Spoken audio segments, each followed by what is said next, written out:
Hey, what's up, everybody? It's Charles Advancement, and welcome you guys to another episode of the Dreamers Pro Show. We cover everything from sports, hot topics, classic debates, and entertainment, and we give you guys a fresh perspective on things and how we see them. And today, we got a show that I think a lot of us have been finally waiting to get to. But before we get into it, please make sure you like the video and subscribe to the channel. Now, one of the things we've all known about Lebron is that he's a stat padder. But people in the media try to act as if that's not the case, right? We've always known that this guy is a stat padder. Hence the reason he wore the t-shirt, check my stats, right? In one of I forgot what 2014, one of those years where they lost in the finals against, I think, the Spurs or something. He was walking around in Saint-Tropez with a t-shirt on that said, check my stats, right? We've always known this. We've always known he plays for numbers. And that's the reason why a lot of the people that try to make the GOAT argument on his behalf are making it based off of a statistical argument. Not even stats, really, just accumulative stats, total stats, right? That's what they've been doing. And so many of us have had to witness games where LeBron James, in the middle of the game, will just literally, once he realizes the game is out of hand, he will just start focusing on padding his numbers, right? And we called him out early this year when his 10-point streak broke, and the media tried to flip it into LeBron's sacrifice. I'm like, you got to be joking with me. You got to be joking with me. The game before, the Lakers, I believe, were down double digits in the fourth quarter. LeBron was sitting on 6 points. Everybody else is sitting down. The game is out of reach. Instead of sitting LeBron, the Lakers are still playing him. He's sitting on 6 points. He gets fouled. He makes one of the free throws. He's sitting on 7 points. He's still playing. The Lakers are still losing. Nobody's like, bro, you're 40 years old. Get out of the game. Save your leg. No, I'm still out here playing. He finally hits a three to get 10 points. Even the announcers were saying he's trying to get those 10 points. That is stat padding.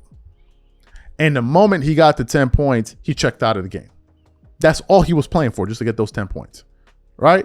Then the next game where he shot like 6 or 17 from the floor, they were like, oh man, LeBron selfishly gave up his record. How he gave up his record when he shot the ball 17 times? He wasn't trying to give up his record. He shot the ball 17 times, right? They've always tried to act like as if, oh no, that's not the case, man. You're hating on LeBron James. So anyway, I came across a clip here from the channel Blacktop Buckets. And the title of the video says, LeBron James' obsession with stats is killing the Lakers. So I click on the video, and to my shock, the very first comments, the very first 10, 11 seconds of the video, LeBron James is openly admitting how he always checks his stats in between games, checks his shooting percentages. And I'm like, you have got to be kidding me right now. But here you have the guy himself admitting that he's an unabashed stat padder. Before we get into LeBron's comments, this video is brought to you by our sponsor, PrizePicks. PrizePicks is America's #1 daily fantasy sports with over 10 million members.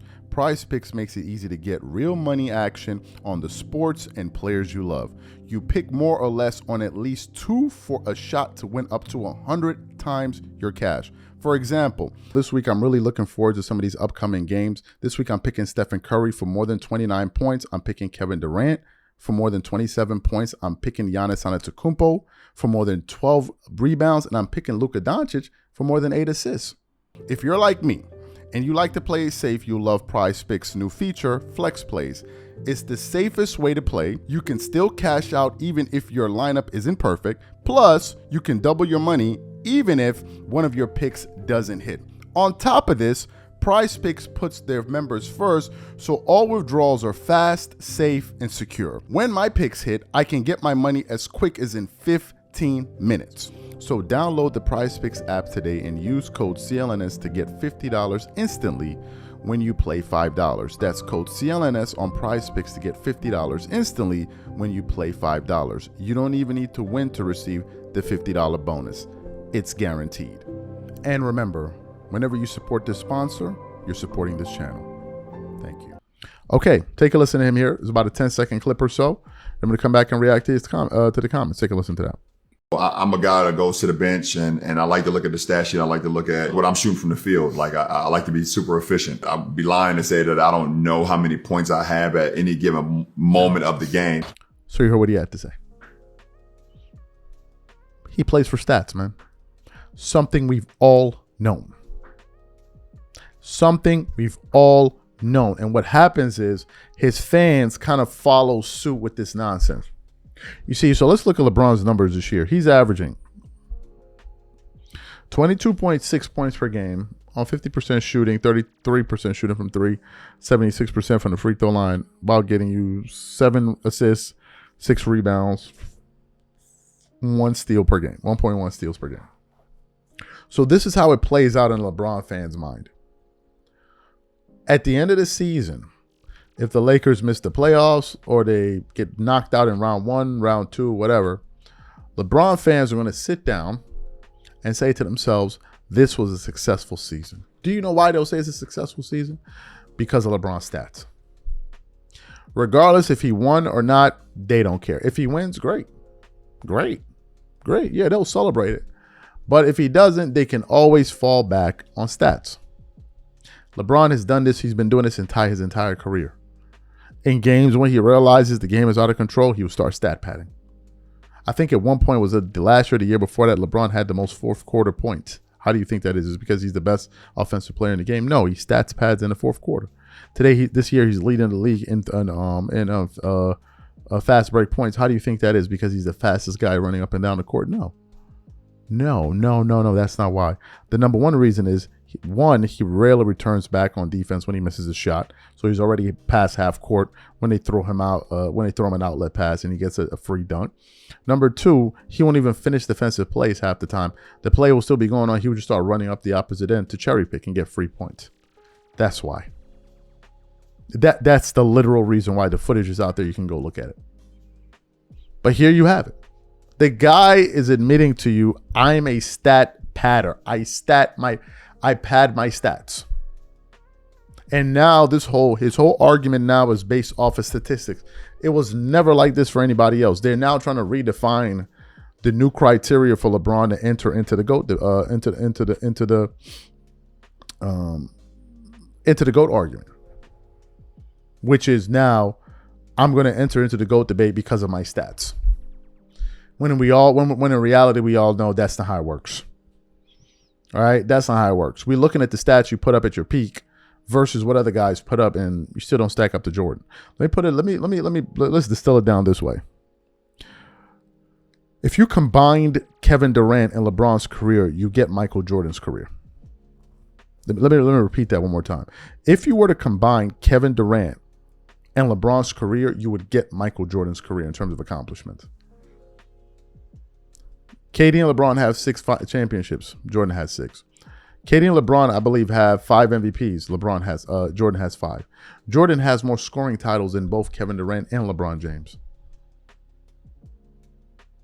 He has his finals MVPs. You'd have to combine the two just to get his finals MVPs.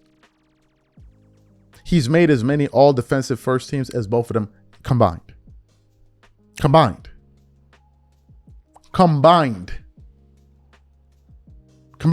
So to me, man, look, it is what it is. Like when I argue with people that talk about Stephen Curry and Kobe on the same level, I'm like, which Kobe? Are we talking about number 8 Kobe? He has a better career than Steph. Are we talking about number 24 Kobe? Which one?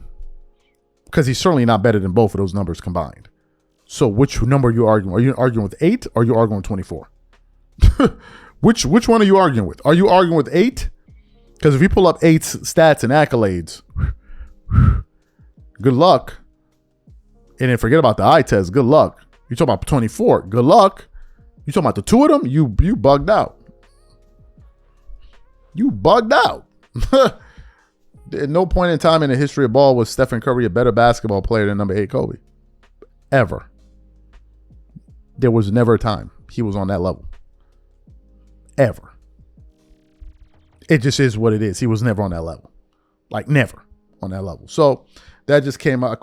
Steph just caught a stray shot over there. But y'all let me know what you think about your man, what he said, man. Whatever you guys think, please leave your thoughts in the comment section. We catch you guys on the next show and I'm out. Peace.